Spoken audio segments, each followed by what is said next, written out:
Varicose veins కి సరైన చికిత్స కోసం సంప్రదించండి ఎవిస్ హాస్పిటల్. ఓం శ్రీ మహాగణాధిపతయే నమః. ఇప్పుడు గత కొన్ని సంవత్సరాలుగా నడుస్తున్నది ఏమిటంటే లక్షల రూపాయల డబ్బులు, కోట్ల రూపాయల డబ్బులు వెచ్చించి మనస్తాపాన్ని కొనుక్కుంటున్నారు, మనశ్శాంతిని పోగొట్టుకుంటున్నారు. అదేంటండి గురుగారు, డబ్బులు వెచ్చిస్తే ఏదైనా మనశ్శాంతి సుఖ సంతోషాలు దొరుకుతాయి కదా, పోగొట్టుకోవడం అంటే ఏంటండి, ఎందుకు ఆ మాట అంటున్నారని మీకు డౌట్ రావచ్చు కదా. అష్టవర్షాత్ భవేత్ కన్యా పుత్రవత్ పాలితామయా అంటే కన్యాదానము అని అంటాం మనం. ఎంతో పవిత్రమైనటువంటిది. ఉద్ధరేత్ సప్తగోత్రాన్ని కులం ఏకోత్తరం శతం. అటు 7 తరాల వాళ్ళని ఇటు 7 తరాల వాళ్ళని ఉద్ధరింపజేసేటువంటిది వివాహం. అంటే వివాహంలో ఉండేటువంటి గొప్ప యోగ్యత ఏమిటి అంటే, పురుషులు లేక కేవలం ఆడపిల్ల మాత్రమే ఉన్నది అన్నప్పుడు ఆమెకి వివాహం చేసిన తర్వాత కొంతకాలానికి ఎప్పుడో పెద్దవాళ్ళు గతిస్తారు కాబట్టి ఆ అమ్మాయి యొక్క తల్లిదండ్రులు ఎవరైనా మరణించినట్లయితే, ఆ అమ్మాయికి పుట్టేటువంటి సంతానం మగపిల్లవాడు కనుక ఉన్నట్లయితే, ఆ పిల్లవాడికి తల్లి తండ్రి బ్రతికున్నప్పటికీ కూడా కర్మ చేసేటువంటి అధికారం కలదు. ఎవరికి ఉందండి అంత అధికారము? ఎవరికీ లేదు. అంత యోగ్యం. ఆ ఇంటి నుంచి మన ఇంటికి ఒక ఆడపిల్ల వచ్చి మన ఇంటిని ఉద్ధరింపజేస్తుంది, మన వంశాన్ని ఉద్ధరింపజేస్తుంది. కన్యాదానము అంటే అది. కానీ ఈ మధ్యకాలంలో వేలం వెర్రి అంటారు కదా, పిచ్చి 10 రకాలు అనుకుంటూ పోతే అనేక రకాలు ఉంటూ ఉంటాయి. అవి ఎక్కువయ్యి ఇటువంటి దారుణమైన స్థితికి తీసుకువెళ్తున్నారు. అంటే 2 విషయాలు చెప్తాం మళ్ళీ ఇందులో. పూర్వకాలము అంటే నా చిన్నప్పుడు కూడా అనుకోవచ్చు, నేను పూర్వం మనిషిని, ఇప్పుడు మనిషిని ఏం కాదు. మాది కావచ్చు, మా ఇంట్లో అందరివి కూడా 5 రోజులు వివాహాలు అయినాయి. చక్కగా ముహూర్తాన్ని చూసి ఆ ఇద్దరికీ కూడా జన్మ నక్షత్రాల రీత్యా ఏ ముహూర్తాలు అనుసరిస్తాయి, ఏ ముహూర్తంలో వీరికి వివాహం కనుక నిశ్చయిస్తే జీవితకాలం సుఖంగా ఉంటారని చెప్పి పెట్టుడు ముహూర్తాలు కాకుండా నిర్ణయించటం.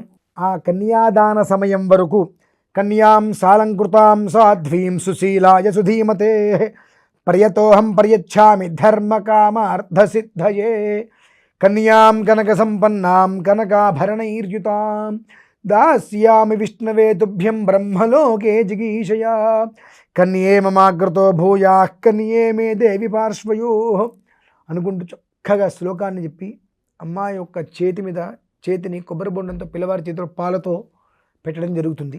స్వర్గంలో కుదిరించారు, భూమిలో మేము చేస్తున్నాము. ఆ జంట నిండు నూరేళ్ళు కూడా స్వర్గంలో ఉన్నట్టుగా సంతోషంగా ఉండాలి అని ఈ పెళ్లి చూపులప్పుడు కానీ ఎప్పుడూ కూడా ఒకళ్ళొకళ్ళు కనీసం చేతులు సెకండ్ కూడా ఇచ్చుకునే వాళ్ళు కాదు. పెళ్లి చూపులు అయిపోయి ఎవరిదారు వాళ్ళు వెళ్ళిపోయేవారు. అప్పట్లో కనీసం ఫోన్లు కూడా ఉండేవి కాదు మాట్లాడుకోవడానికి. ఇప్పుడు ఫోన్లు వచ్చినాయి, అన్నీ ఇక పెళ్ళికి ముందే అన్నీ అయిపోతున్నాయి. ఇది అవ్వలేదని చెప్పడానికి వీల్లేదు. అంతకు మించి ఏమిటంటే రకరకాలుగా ఇందాకన్నా పిచ్చి 10 రకాలు ఉంటుందని అన్నా కదా, అందులో ఏదో ఒక రకం ప్రీ వెడ్డింగ్ అని చెప్పి గాలిలోంచి వెళ్ళాడుతున్నట్టుగా, నిప్పుల మీద పోసుకుంటున్నట్టుగా, పూల మీద పోసుకున్నట్టుగా, చాక్లెట్లలో దొర్లినట్టుగా, బురదలో దొర్లినట్టుగా రకరకాలుగా చేసుకుంటూ వస్తున్నారు. ఇద్దరి జాతకాలని పరిశీలించి ఒక ముహూర్తాన్ని నిర్ణయించి ఆ ముహూర్తానికి కన్యాం దృష్ట్యా అన్నప్పుడు అంతకు మునిపే ఇటువంటి పనులన్నీ నువ్వు చేస్తున్నావు అని అంటే గ్రహముల యొక్క అనుగ్రహం నీకు ఎలా లభ్యమవుతుందో ఒకటి ఆలోచించుకోండి. ఇది నేను ఎంత చెప్పినా ఎవరికి ఉపయోగం లేదు. ఎందువల్లనంటే కాకరకాయ చేదుగా ఉంటుంది నా మాటలాగా. వాళ్ళ ప్రతిదీ కూడా మనకు ఫ్యాషన్ అయిపోయింది. ఏది ఫ్యాషను ఏది ఫ్యాషన్ కాదు కూడా మనకు అర్థం కావట్లా. 2, వివాహం చేసేటప్పుడు కొన్ని తప్పులు మాత్రం చేయకండి. ముందు ప్రీ వెడ్డింగ్ అని చెప్పి ఒకళ్ళ మీద ఒకటి పరి పొరలకండి ఫస్ట్ ఆఫ్ ఆల్. 2వ విధానం ఏంటంటే, వివాహం అయిన తర్వాత అందరికీ కూడా భోజనాలు పెడుతూ ఉంటారు. అక్కడ పిండాకుడు పెట్టకండి, ముష్టి వేయకండి ఎవరికి. అక్కడ భోజనం పెట్టండి.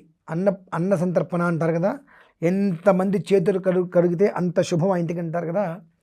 అక్కడ పిండాకుడు అని ఎందుకు అంటున్నానంటే, చక్కగా కింద కూర్చోబెట్టి విస్తరి వేసి నీళ్లు చల్లి నెయ్యి అభికరించి ఆ తర్వాత పప్పు అవన్నీ వేసుకుంటూ వచ్చి చివరిలో అన్నం పెడతారు. మామూలుగా శుభకార్యాలకి. అశుభం అంటే మనిషి చనిపోయినప్పుడు ఇంట్లో పెద్దలకి కార్యక్రమాలు చేసినప్పుడు అన్నం తినేటప్పుడు దాన్ని పిండాకుడు అంటారు. అంటే ముందు ఆ విస్తట్లో కంచంలో అన్నం పెట్టిన తర్వాత మిగిలినవన్నీ వేస్తారు. ఇవాళ రోజులు పెళ్ళిళ్ళలో అదే జరుగుతుంది. ఇంకోటి ముష్టి అంటే ఏంటంటే ప్లేట్ పట్టుకొని అడుక్కోవడానికి వెళ్తాం. షూ వేసుకొని చక్కగా అన్నం పరబ్రహ్మ స్వరూపం అని అంటూ ఉంటాం కదా. ఆ పరబ్రహ్మ స్వరూపమైనటువంటి అన్నపూర్ణాదేవికి మనం ఇచ్చేటువంటి మర్యాద గౌరవం ఏంటి అంటే షూ వేసుకొని పళ్ళెం పెట్టుకొని చుట్టూతో తిరుక్కుంటూ అడుక్కుంటూ వాళ్ళు పెట్టింది ముష్టేషన్ తింటాం. అంతకన్నా వేసేవాడు కూడా పరమ పావనమైనటువంటి చేతులు, అంతకుమించి పవిత్రమైనటువంటి కాళ్ళకి బూట్లు వేసుకొని వడ్డిస్తూ ఉంటాడు. ఇలా ప్లేట్లు పట్టుకొని బొచ్చులు పట్టుకొని అడుక్కొని వెళ్తుంటారు. ఇటువంటివి సనాతన వైదిక ధర్మాన్ని సర్వనాశనం చేయటమే కాకుండా అలాంటి భోజనాల వలన అక్కడ పిండా కూడా అవుతుంది.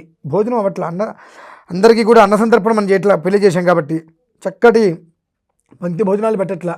కింద కూర్చోలేకపోయిన టేబుల్స్ మీద విస్తరాకు వేసి ఆ దిక్కుమాలిన పేపర్ వేస్తారు. పేపర్లు వేసి పేపర్ మీద విస్తరాకులు పెట్టేస్తారు. అంత మంగళం అయిపోతుంది.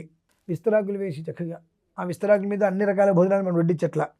ఒకవేళ వడ్డించే పరిస్థితి ఎక్కడైనా పొరపాటున వస్తే వడ్డిస్తున్నాం కానీ వీళ్ళు తినేస్తూ ఉంటారు.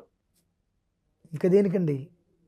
ఇటువంటివన్నీ పనికిమాలిన పనులు చేసి దానికి పెళ్ళి అనేటువంటి పేరు, వివాహం అనేటువంటి మహోత్సవం పేరు, ఇవన్నిట్ల వలన కూడా వైవాహిక బంధము అనేటువంటిది విచ్ఛిన్నమవుతుందే తప్ప కలిసి కలకాలము కాపురం చేయడానికి ఇవి ఏమాత్రము కూడా యోగ్యమైనటువంటిది కాదు.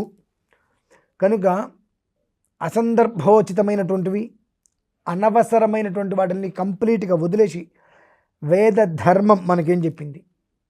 మా ఇళ్ళలో జరుగుతాయి, వేది అని కట్టేస్తాం. ఆ మండపం లోపలికి ఎవరిని రానియం. 5 రోజులు వివాహం జరుగుతుంది. ఇప్పుడేముందండి, పొద్దున వివాహానికి వస్తే మధ్యాహ్నానికి పడతారు, వాళ్ళు వెళ్ళిపోతున్నారు భోజనాలు చేసుకొని. కానీ నా వివాహం కూడా 5 రోజులైంది. రేపు నా కొడుకు వివాహం 5 రోజులే చేస్తా ఖచ్చితంగా, ఎక్కడైనా సరే 5 రోజులు వివాహం చేసుకోవాలి. ఆ 5 రోజులే వివాహానికి మనకు ఓర్పు లేదు. అంతకుమించి ఇంకొక విషయం చెప్పి నేను ముగించేస్తా. దండే రాత్రిత్రయం వసహ.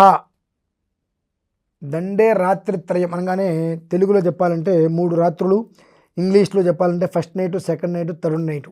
సిగ్గు ఎగ్గు లేని బ్రతుకులకి first night, second night, third night అనగానే దంపతులు ఇద్దరు కూడా కలుసుకోవటమే. ఆ 3 రోజులు కూడా ఇష్టం వచ్చేట్టుగా ఎలా కావాలంటే అలా సమయం వేలాపాల లేకుండా వాళ్ళిద్దరు కలుసుకొని ఉండటమే అని చెప్పి మనం పెట్టిన నీచాతి నీచమైన వ్యవస్థ అది. మన అవసరం కోసం పెట్టింది. దండే రాత్రిత్రయం వసహ అంటే ఏమిటి అంటే మనకు ఇవి అరుంధతి నక్షత్రాన్ని చూపిస్తారు. ఆ అరుంధతి నక్షత్రాన్ని చూపించడానికి పూర్వము ఒక బొమ్మ ఇస్తారు మన మధ్యలో, ఆ దంపతుల దగ్గర ఇస్తారు. అదే మనకు బొమ్మ అప్పగింతప్పుడు కూడా చేస్తారు. అది ఆ శేషహోమం, ప్రవేశ హోమాలు జరిగినప్పుడు, ఈ హోమాల గురించి మీకు తెలియదులే కానీ అరుంధతిని చూపించడానికి వెళ్ళినప్పుడు దండే రాత్రిత్రయం వసహ అని చెప్పి ఒక బొమ్మకి ఒక వస్త్రం చుట్టిస్తారు. అదే బొమ్మని అప్పగింతలప్పుడు కూడా ఇస్తూ ఉంటారు. ఏ బొమ్మ అయితే ఇస్తారో ఆ బొమ్మని ఈ 3 రాత్రులు అనంటే ఆ దంపతులు ఇద్దరి మధ్యన ఆ బొమ్మను పెట్టాలి.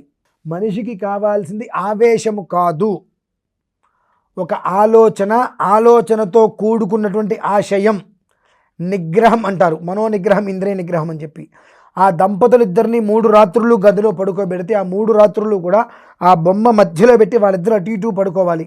ఒకరినొకరు స్పృశించకుండా. శ్వాస అనేటువంటిది ఎగశ్వాస దిగశ్వాస అనేటువంటిది కొంతమంది పక్కన కూర్చోగానే బొమ్మ మనం తట్టుకోలేము, ముట్టేసుకోవాలి, ఇంకెట్లా రకరకాలుగా వెళ్ళిపోతూ ఉంటారు. అవి ఏమీ లేకుండా చాలా నార్మల్గా ఒక మనిషి ఎలా అయితే కనుక పడుకుంటారో, ఒక అమ్మ దగ్గర నాన్న దగ్గర పడుకుంటే ఎలా పడుకుంటామో అలానే ఆ 3 రాత్రులు నిద్ర చేయగలగాలి. 3 రాత్రులు అంటే అవి ఒకరి మీద ఒకరి పట్టం కాదు, తెలిస్తావట్లా. ఇద్దరూ ఒకే మంచం మీద పడుకున్నప్పటికీ కూడా ఆవేశం అనేటువంటిది ఎక్కడా లేకుండా శుచిస్మితంగా చక్కటి మనశ్శాంతి, ప్రశాంతమైన నిర్మల వాతావరణంలో ఉండగలిగారా, ఆ జన్మాంతము వాళ్ళ మధ్యలోకి ఇంకెవరు రారు. అది దానికి మూలార్థం. అది తెలుసుకోండి ముందు. వివాహం అంటే ఏంటి? వివాహం అయిపోయింది, ఫస్ట్ నైట్కి పంపించండి అని చెప్పి గుళ్ళో లోపల తీసుకెళ్ళి పాలు పళ్ళు పంచదారలు అన్నీ పెట్టేసేసి ఉండమంటం కాదు. చాలా తప్పది, గుర్తుపెట్టుకోండి. ఈ విషయం తెలియకుండా వివాహ సాంప్రదాయాన్ని నడిపేస్తున్నారు అందరూ కూడా. ఎందుకు నడుపుతున్నారో అర్థం కావట్లా. సాంప్రదాయాన్ని తెలుసుకోండి, చక్కగా జీవించడానికి ఉండేటువంటి మార్గాన్ని మనం వదిలేసాం. ఆ మార్గాన్ని పట్టుకొని విడిపోవాలి అనేటువంటి కాన్సెప్ట్ లేకుండా, విడిగా ఉండాలి అనే ఆలోచన లేకుండా, ఒకరి మీద ఒకరికి ప్రేమానురాగాలతో ఉండాలంటే చేయాల్సిన ప్రక్రియలు ఏవైతే ఉంటాయో వాటిని అర్థం చేసుకొని, తెలుసుకొని, ఆచరించి జీవితంలో సుఖంగా ఉండాలని కోరుకుంటూ సెలవు తీసుకుంటున్నాను. స్వస్తి.